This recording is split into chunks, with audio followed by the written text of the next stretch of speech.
Hi, good morning. మీరు చూస్తున్నారు Raj Kumar learning YouTube channel. మన ఫ్రెండ్స్ మనల్ని ఎప్పుడైనా మోసం చేసినప్పుడు అతన్ని క్షమించలేము.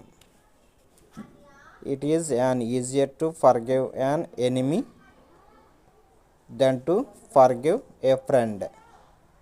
అంటే స్నేహితుని క్షమించడం కన్నా శత్రువుని క్షమించడం తేలిక. శత్రువులు ఎప్పుడైనా మన మీద వ్యతిరేకంగా మాట్లాడతారు, మనకి చెడుగా ఆలోచిస్తారు, చెడుగా చెప్తారు, మన మీద యుద్ధం చేస్తారని కూడా తెలుసు. అందుకని వాళ్ళని వీళ్ళు ఇంతేలే అని అనుకుంటాం. కానీ మన ఫ్రెండ్స్ ఆ విధంగా చేస్తేనే మన మీదకి తప్పుగా మాట్లాడినా, మనకి వ్యతిరేకంగా మాట్లాడినా వాళ్ళని ఇంతే అని అనుకోము. మన ఫ్రెండ్ కదా ఇలా నా గురించి చెప్పాడని మనం ఎంతో బాధపడతాం.